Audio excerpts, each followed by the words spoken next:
Okay, so just so you know, this is the setup here. I've got the LS208 as well as the Earthworks Ethos going through the Rodecaster Pro, the original, because it was set up, and why not? It's here. Also, I have not turned off my heat as I usually do because, you know what? The whole reputation of these two microphones is kind of on the line here. So let's see which one can do a better job in what is actually more than usually untreated in this studio. Now, it's still treated.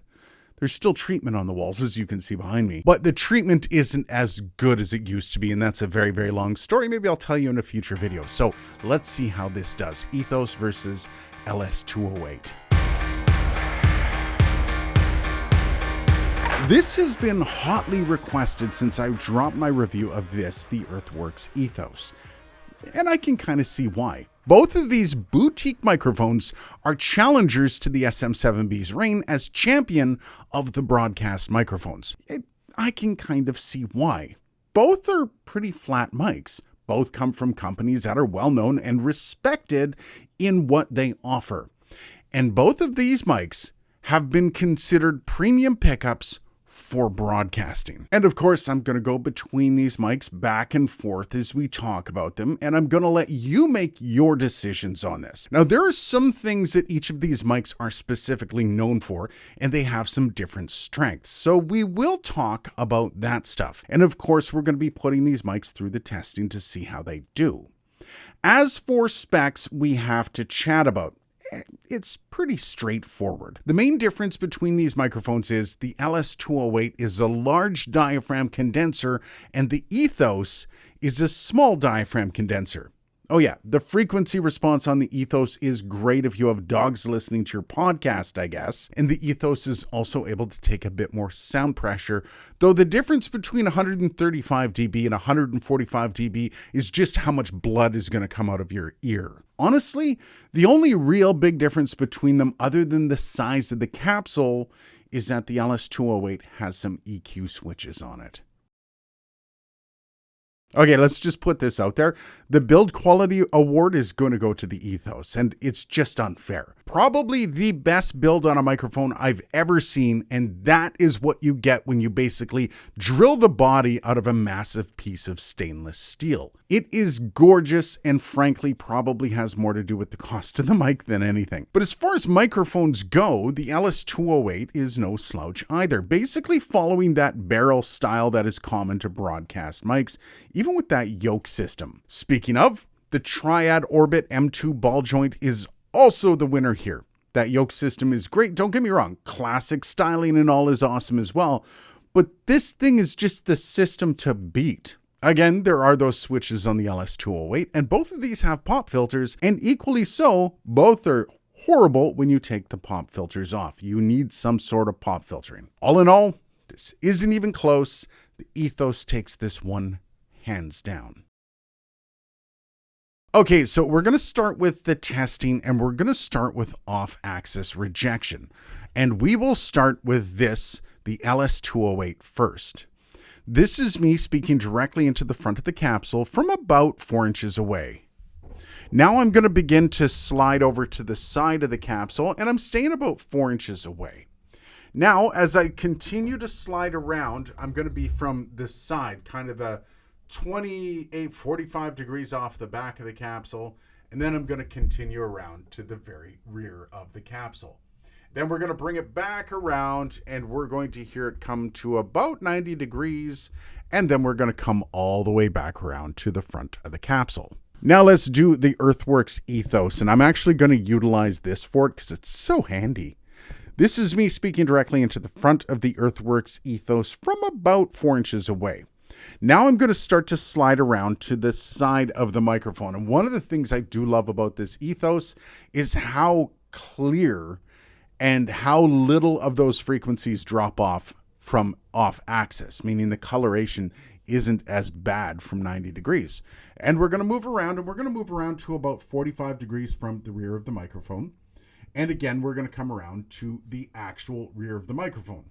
And now we're going to come back around, and we're going to see this from about 90 again.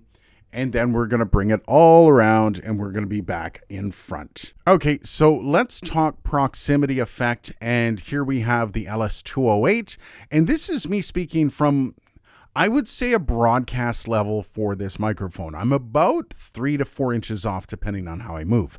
I like to keep a little bit of distance between me and the mic for moving around. Usually if you sit stock still, you lose a little bit of your performance when you're on microphone. So I do like movement. And one of the things I'll notice with this microphone is as you get closer, it's not as bad as a lot of other microphones. Now, there's a couple tricks to this particularly.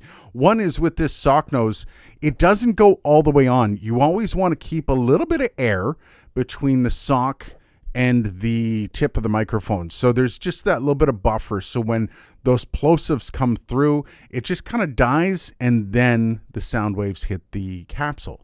So that's helping. You're not getting as close to this microphone as you really want. And you'll notice when you get right up on it, a couple things. Plosives are bad on this microphone. Secondly, you will notice that proximity effect as you get closer. Again, though, with this microphone, you don't want to be using it on voice without this clown nose on it. So just keep that in mind. And with the Ethos, we have a very similar kind of vibe. This, obviously, I'm about 3 to 4 inches off, and I can actually get pretty close. I'm noticing the proximity isn't kind of the same as the LS208. It's not as bad when you get close in. And again, this has to do with the amount of distance between this and between the capsule. And it's built in on the Ethos here. You've got about almost an inch of room between the end of this and the beginning of that capsule. So even if you get in super close to this microphone, you're still probably about 2 inches away from the actual capsule, meaning you're not going to have as much proximity effect with the Earthworks Ethos. So this is what it sounds like. I've been going back and forth the whole time. But I guess for the record, let's look at the, here we go. This is the proximity of the Earthworks Ethos, and I'm trying real hard not to pop anything here. Okay, next up we're talking handling, and this is something that the Ethos did very, very well.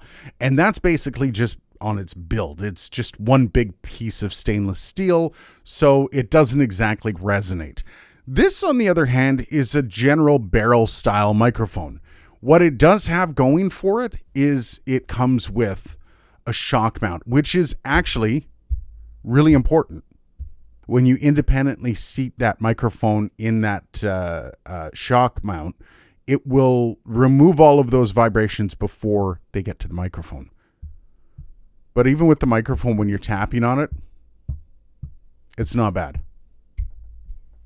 Now we have the handling noise, of course, of the Earthworks Ethos, and this is a simple one. There is none. It's absolutely ridiculous how little handling noise you get on this microphone. And again, it comes down to just being one solid piece of stainless steel. It's awesome. Also, you can use it as a weapon too, because it's one solid piece of steel. Anyways, no handling noise. Okay, so this is an interesting one. I find the Ethos to be a bit darker and richer with less detail in that top end. And then the LS208 is very much like an SM7B with more clarity in the top end. Well, having any top end at all is a bonus over the SM7B, really. But again, I'm not going to let my personal choice muddy what you think. There's similarities in the sounds between these for sure, especially in that low and mid range. But the two of these are very different in that top end. Which one is sounding best for you? By the way, stay tuned. We do have some fun stuff coming up, including a March Madness bracket where I'm going to be going through and trying to narrow it down to the best microphone of all time. So we're going to start with like 32 microphones and end with one. That is going to be a wicked video. And if you like kind of tier lists and all this stuff, this will be the video for you. That will be coming up very soon. Get subscribed so you don't miss it. And I think this is closer than you might think. Now, your final answer between these two is going to have to consider a bit more than just how they sound raw. Obviously, there will be more applied to these mics in post when you're using them. But the use case for these microphones will also kind of indicate your decision. And it all comes down to versatility. While both microphones can be used for instrumentation, the LS208 is a better choice, and that is because this mic was actually developed with instrumentation in mind. That's why it has the roll-off switches on it. This thing is very well known for how it does on a snare drum, and it can handle pretty much anything you throw at it. As for broadcast situations, however, and perhaps a bit of a mixed use, this Ethos is probably your best bet. Of course, this all comes down to your pocketbook as well, considering the LS208 is priced quite a bit higher than the Ethos. Which one do you like though? I would love to know your thoughts between these two microphones down below. Cheers guys, and thanks for watching.